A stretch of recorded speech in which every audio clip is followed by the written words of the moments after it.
The last test we'll look at is ANOVA, which is short for Analysis of Variance.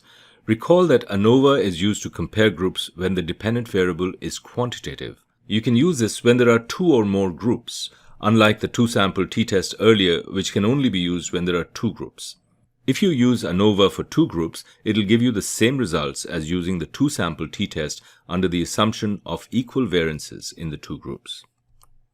ANOVA tests the difference in the mean value of a dependent variable y across two or more groups. The null hypothesis is that the means are all equal, and the alternative is that one or more means are different across groups. If the groups are formed based on an independent variable x, ANOVA can be used to analyze the effect of x on the dependent variable y. For example, x may be price, so you may have groups of consumers that are exposed to different prices, and y may be sales to those consumers. ANOVA will allow you to test whether price had any effect on sales. ANOVA is an extremely important technique because if it is used in a controlled experiment, it allows you to test cause and effect relationships where x is the cause and y is the effect. Such a technique is therefore crucial to building theories about cause and effect, and it can be used in any field of study, not just marketing. In fact, originally, ANOVA was used in agriculture to study the effects of various factors on crop yields. In order for ANOVA to be appropriate, the independent variable x has to be categorical and the dependent variable y has to be quantitative. An ANOVA with only one x is called a one-way or one-factor ANOVA. If there are two x's, it is called a two-way or two-factor ANOVA, and so on. In this class, we will look only at one-way ANOVA. Here's an example of data that can be used to illustrate one-way ANOVA. The table shows prices and sales of a product in 15 stores, which are divided into three groups based on the price. The price is $5 in the first 5 stores, $7 in the next 5 stores, and $9 in the last group of 5 stores. The overall mean sales across all 15 stores, denoted by Y double bar, is $8.33. However, there is quite a bit of variation from store to store. So the question we need to ask is any of the variation in sales due to price? If we plot the sales against price, we can more clearly see the differences between the groups.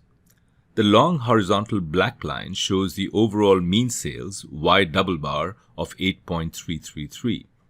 We can see that Group 1 with a price of $5 has mean sales, Y bar 1, of 10 units. Group 2 has mean sales, Y bar 2, of 8 units. Group 3 has mean sales, Y bar 3, of 7 units. So it is apparent that the mean sales across the groups are different, which may be explained by price, since the prices are different in each group.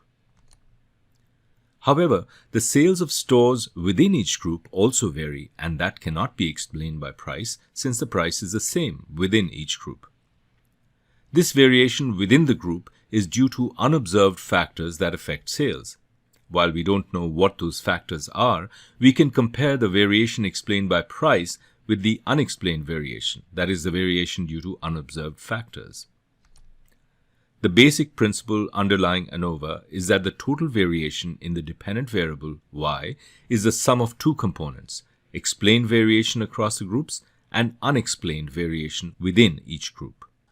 ANOVA conducts a test to find out if the explained variation is large enough relative to the unexplained variation so that it cannot be due to sampling error. To clarify this visually, consider how you might predict the sales for any store selected at random from the sample, for example, store 2, which had sales of 12 units.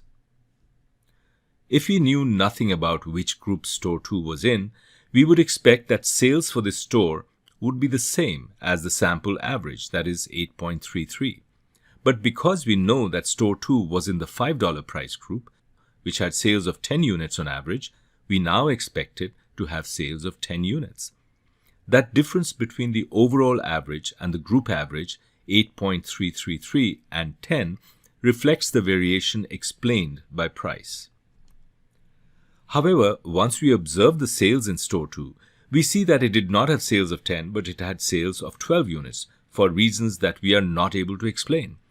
Therefore, this difference between the store sales and the group average reflects the unexplained variation in sales. The two types of variation add up to the total variation in sales, which for this store is the difference between its sales of 12 units and the overall average sales of 8.33 units. Let's conduct an ANOVA on our data to make this more concrete. To run the ANOVA in Excel, first organize your data by group with one row or one column per group. Here we've organized the data with one column per group. Use the Data Analysis add-in in Excel and click on the ANOVA Single Factor option.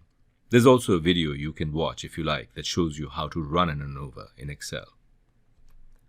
If you've organized the groups by columns as above, make sure to check the option Grouped by Columns in the dialog box. Let's walk through the output that you would see in Excel. If you ran the Single Factor ANOVA in Excel, you would see first a summary table showing the three groups, the sample size, and the summary statistics for each group. Next, you'd see the ANOVA table.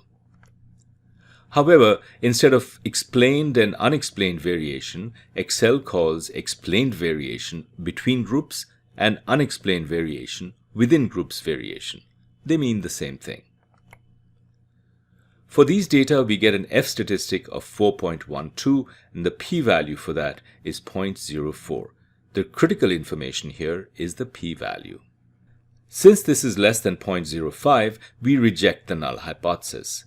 And what hypothesis is that?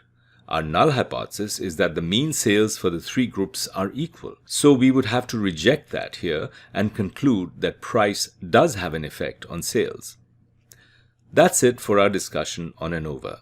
We have looked only at one way or one factor ANOVA.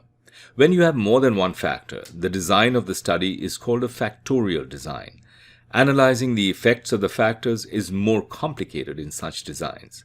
Not only do you need to assess the main effect of each factor individually, you also have to look at the effect of any possible interaction between factors. For example, it may be that the effect of price depends on the type of neighborhood in which the store is located. That would be called an interaction effect, which is different from the main effect of price. If you are curious to learn more about factorial designs, here's a fun video that you might enjoy.